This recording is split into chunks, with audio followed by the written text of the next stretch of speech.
रमन ने सुहेल को निकाला घर से मारकर धक्के। जी हाँ दोस्तों, रूही हुई बहुत ही ज़्यादा गुस्सा। बताऊंगा उससे पहले अगर आप हमारे चैनल पर नए हो और चैनल को आपने अभी तक सब्सक्राइब नहीं कर रखा तो चैनल को फटाफट से सब्सक्राइब जरूर से कर लीजिएगा। स्वागत है दोस्तों, ये है मोहब्बत प्यार के आने वाले इंटरेस्टेड एपिसोड में, जहाँ पर आपको बहुत ज़्यादा ट्विस्ट देखने को मिल रहा होता है। जी हाँ दोस्तों, रूही जो होती है, रूही बैठी होती है और रमन भी बैठा होता है। रमन जो कि आइसक्रीम फेवरेट लेकर आया होता है रूही के लिए।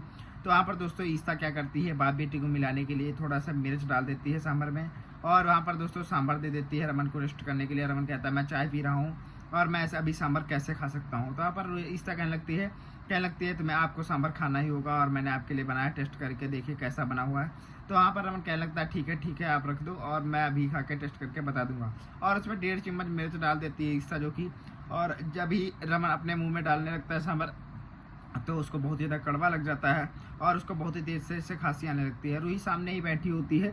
रूही कहती है पापा पापा, एकदम से रूही कहने लगती है और उसके बाद पानी लेकर आती है रूही रमन के लिए और रमन को पानी पिलाने लगती है। तो यहाँ पर रमन पानी पीता है। उसके बाद दोस्तों रूही दोबारा से उठ के चलने लगती है तो रमन रूही का हाथ पकड़ने लगता है। कहने लगता है कहाँ जा रही हो रूही। तो वहाँ पर रूही कहने लगती है मैं जा रही हूँ और आपने अच्छा नहीं किया।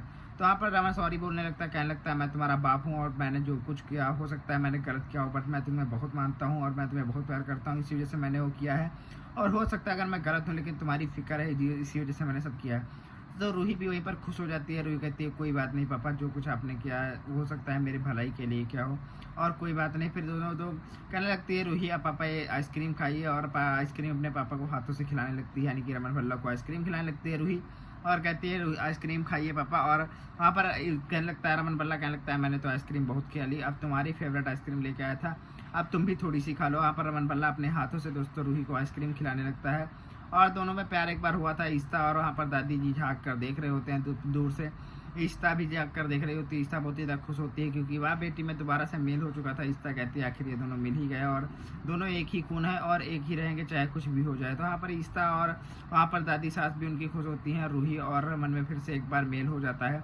वहीं पर दूसरी तरफ जो सुहेल की दोस्तों कज़न होती है वो लेकर आ जाती है, पुलिस को लेकर आ जाती है। अभिषेक आ जाता है। दूसरी तरफ देखते हैं तो वहाँ पर पूछने लगते हैं रमन भल्ला अभिषेक आओ और जल्दी खाने का टाइम हो रहा है। और वहाँ पर दोस्तों अभिषेक कहते हैं खाना खा लो। तो वहाँ पर अभिषेक कहने लगता है अंकल मैं खाना नहीं खाऊंगा और अभी मैं थोड़ा ड्यूटी पर हूँ और मुझे ड्यूटी निभाना है। इनकी सिस्टर ने कंप्लेन की है कि अभी कुछ जल्दी में हुआ था।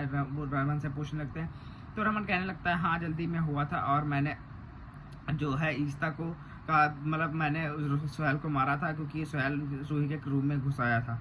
तो वहाँ पर दोस्तों पर अभिषेक कहने लगता है इनके तुम्हारे खिलाफ और रोमी के खिलाफ कंप्लेंट दर्ज की गई है। और वहाँ पर दोस्तों इसकी सिस्टर ने दर्ज कराई कि तुमने सुहेल को बुरी तरीके से पीटा है और बहुत ही बुरी तरीके से मारा है। तो वहाँ पर कहने लगता है दोस्तों रमन कहने लगता है हाँ मारा था क्योंकि वो गेट से पीछे से घुसा था। रूही भी कहने लगती है इसमें पापा की कोई गलती नहीं है।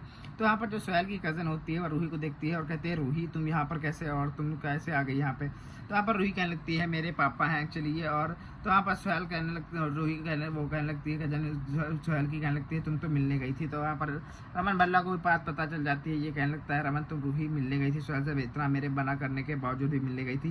तो वहाँ पर तो रूही कहने लगती है ईस्ता माँ से बता के गई थी, मैं अकेले कोई भी मिलने नहीं गई थी, आलिया भी साथ ही में गई थी। तो ईस्ता पर भी बहुत ही ज़्यादा गुस्सा करने लगता है रमन। वहीं पर तब तक सुहेल आ जाता है। सुहेल कहता है अभिषेक सर गिरफ्तार मत कीजिए और इनकी कोई भी गलती नहीं है और मैं वो कंप्लेन में वापस लेता हूँ और वो तो मैं सीढ़ियों से गिर गया था, इसे इन्हें गिरफ्तार मत कीजिए, इनकी कोई भी गलती नहीं है। तो दोस्तों यहाँ पर दोस्तों रमन कहने लगता है तू कुछ भी कर ले और मेरे लिए तो हमेशा गिरा ही रहेगा और मेरी नज़रों में तू कभी भी नहीं उठ सकता है। मुझे पता है तू ये सब किस लिए कर रहा है और तू मेरी बेटी से दूर ही रहना और रूही के आसपास भी मत दिख जाना, वरना इस बार तो तुझे जिंदा छोड़ दिया है और अगली बार जिंदा नहीं छोड़ूंगा। वहीं पर रमन घर चला आता है और अभिषेक भी अपनी कंप्लेन वापस कर लेते हैं सुहेल, और सुहेल भी घर आ जाता है। तब तक उसकी सुहेल की बुराई कर ही रहे होते हैं रमन भल्ला। तो वहाँ पर रमन भल्ला से कहने लगती है रूही की सुहेल ने कुछ भी ऐसा नहीं किया और आपसे उल्टा माफ़ी मांग रहा है, उसकी कोई भी गलती नहीं है। तो वहाँ पर सुहेल भी कहने लगता है सर मेरी कोई भी गलती नहीं है और मैं तो आपसे माफ़ी मांग रहा हूँ और आपको मेरी कोई भी कंप्लेन करने की वो इरादा नहीं था। और तो वहाँ पर रमन कहने लगता है मुझे पता है क्या इरादा था तेरा, तू झोली भरी लड़कों को मेरी फंसा रहा है और इसी वजह से तू ये सब कर रहा है ना, और मैं तेरी हर हरकतों से अच्छे से वाकिफ हूँ। रोमी भी कहने लगता है मेरी बेटी के पास मत दिख जाना रूही से कहने लगता है तू भी बच्ची है और तू नहीं समझ सकती है। वहाँ पर दोस्तों रूही भी जो होती है सोहेल के बारे में बहुत ही ज़्यादा सोच रही होती है, सोहेल के पास कॉल भी करती है और कहती है कॉन्ट्रैक्ट को मना कर देती है। तो सोहेल बहुत ही ज़्यादा दुखी हो जाता है। लेकिन दोस्तों ट्विस्ट तो अब आता है आगे अगले एपिसोड में बताऊंगा, लेकिन उससे पहले अगर आपने अभी तक भी चैनल को सब्सक्राइब नहीं कर रखा है तो चैनल को फटाफट से सब्सक्राइब जरूर से कर लो। मिलते हैं नए एपिसोड के साथ, तब के धन्यवाद, टाटा बाय बाय।